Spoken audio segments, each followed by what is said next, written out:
Bonjour chers élèves, je suis certain que vous êtes ennuyés de voir ma face, ou pas. Alors je suis content de vous parler aujourd'hui. En fait, je fais ce vidéo parce que j'ai plusieurs messages à vous transmettre.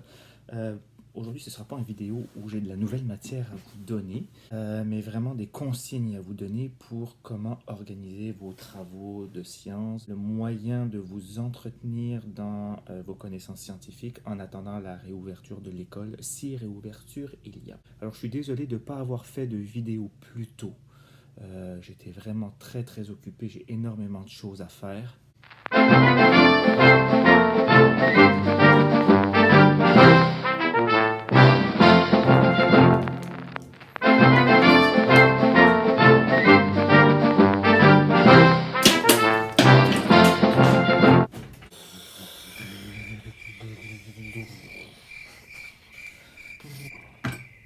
Donc voilà, j'étais très occupé, plein de choses à faire, donc j'ai pas pu faire de vidéo avant. Alors quelques petits mots sur la suite du confinement. Je veux juste vous rappeler que la situation semble bien se dérouler au Québec dans le sens que la contagion semble se propager plus lentement que ce à quoi on s'attendait, probablement parce que les mesures de distanciation sociale fonctionnent. Maintenant, c'est vraiment pas le temps de se relâcher, de penser que la bataille est gagnée. Au contraire, okay? Si on réfléchit un peu logiquement, au début du confinement, il y a un peu plus de 2 semaines, il devait y avoir, mettons, une vingtaine, une trentaine de cas de COVID-19, de coronavirus au Québec. Donc la probabilité que tu l'attrapes ou que tu le transmettes à ce moment-là, il y a 2 semaines, était très faible parce qu'il y avait très peu de cas. Donc la probabilité que tu te retrouves à côté de quelqu'un qui l'avait était faible. Maintenant, on est rendu pas loin de 3000 cas. Donc si on commence à sortir comme si de rien n'était, à reprendre nos activités en se disant, ben, ça fonctionne, les mesures de distanciation sociale fonctionnent, donc c'est bon, on est en train de gagner la bataille, ben non. Parce qu'à 3000 cas, maintenant, présentement, la probabilité que tu l'attrapes ou que tu sois impliqué dans une chaîne de transmission est beaucoup plus élevée. Alors c'est le genre de situation où, quand ça fonctionne, on a l'impression que c'est pas nécessaire. OK? Et c'est justement parce que tu as l'impression que c'est pas nécessaire que c'est nécessaire. En fait, si jamais tu as l'impression que le confinement ne sert à rien, ça veut dire que le confinement fonctionne et il faut le continuer. C'est comme la vaccination. Vous vous rappelez quand on avait parlé de la vaccination, euh, le problème des gens ou des mouvements anti-vaccins, c'est que le vaccin fonctionne. Alors, parce que le vaccin fonctionne, les gens ont l'impression que c'est pas nécessaire. Ben là, il n'y a plus personne qui a la rougeole, pourquoi qu'on se fait vacciner? Personne qui a la varicelle. Il n'y a plus personne qui a la tuberculose. C'est pas nécessaire de se faire vacciner.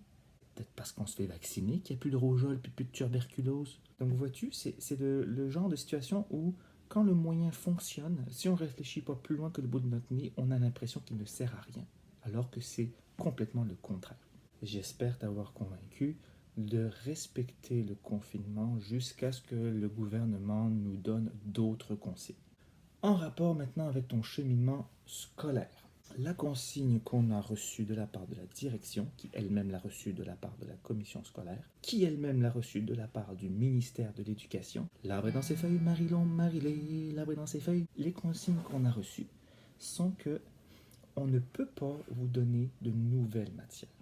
Alors les vidéos que j'ai fait, en fait le vidéo que j'ai fait sur le système nerveux, ben, tant mieux si tu l'as regardé, c'était comme un test. Maintenant, on a reçu la consigne qu'on ne pouvait pas vous donner de nouvelles matières pendant ce confinement. Par contre, ce qu'on peut faire et ce qu'on va faire, c'est vous donner du travail de révision. Donc moi et mes collègues, ce qu'on a fait, c'est qu'on a fait une liste des concepts essentiels à ton 4e secondaire. On s'est concentré sur qu'est-ce qui est essentiel que tu dois absolument maîtriser pour être prêt lorsque tu vas arriver en 4e secondaire. Par exemple, le système nerveux, normalement on en aurait parlé en secondaire 3, ça aurait été super intéressant, super le fun, okay, et très intéressant et très important pour ta culture générale et ta connaissance, mais pour le 4e secondaire, on n'en reparlera pas, donc c'est pas un concept essentiel. On a fait une liste des concepts essentiels et on a planifié une révision des chapitres essentiels pour que tu sois prêt avec le moins de trous possible dans ton apprentissage pour le secondaire 4. Alors, on a ciblé 5 chapitres. Ça va être à partir d'aujourd'hui, donc le lundi 30 avril, un chapitre par semaine à réviser, sur lequel il y a à faire des exercices. Le guide d'études pour chaque semaine va être disponible sur la plateforme Classroom. Alors, tantôt, je vais t'expliquer comment t'inscrire sur Classroom si ce n'est pas fait et comment rejoindre ton groupe sur Classroom. Donc, tu vas avoir un guide d'études par semaine pour un chapitre. Et moi, je vais planifier 2 fois par semaine une réunion interactive. J'en profite pour faire des tests d'enseignement à distance, voir si ça peut fonctionner. 2 fois par semaine, une rencontre avec ceux qui le veulent sur l'application Zoom.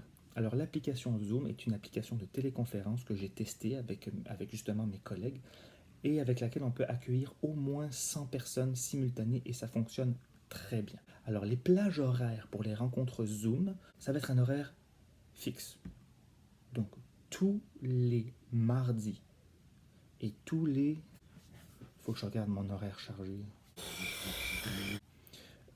Tous les mardis et tous les jeudis, de 13h30 à 14h30.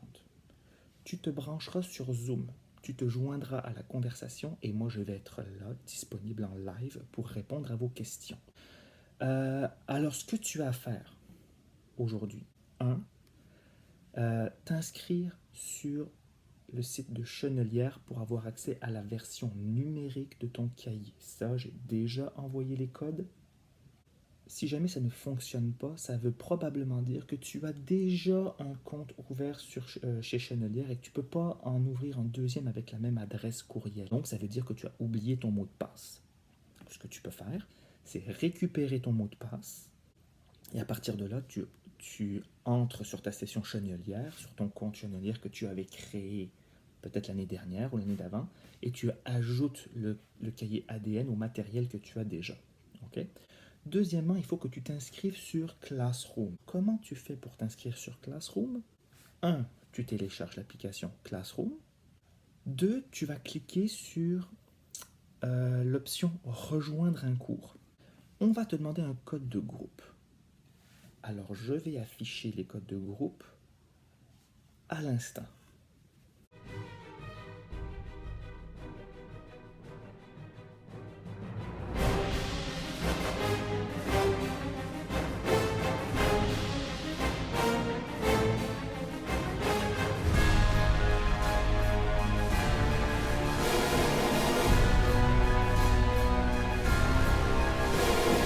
Alors voilà, je m'attends à ce qu'aujourd'hui, au courant de la journée, tout le monde, ou presque, soit inscrit sur son compte Classroom et sur son compte Chenelière.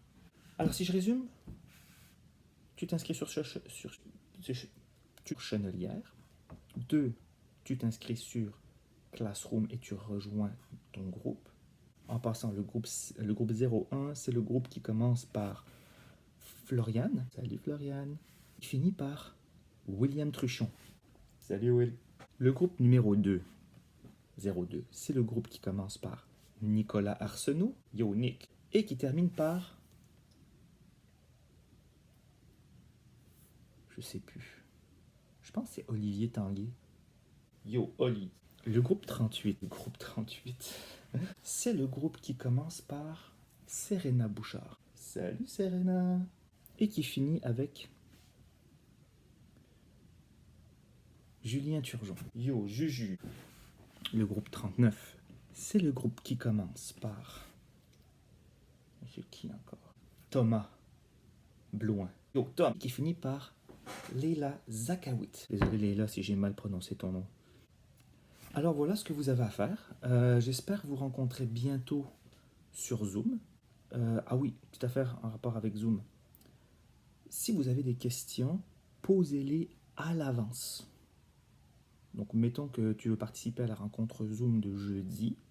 Ben, mercredi, au moins mercredi, sur Classroom, écris ta question.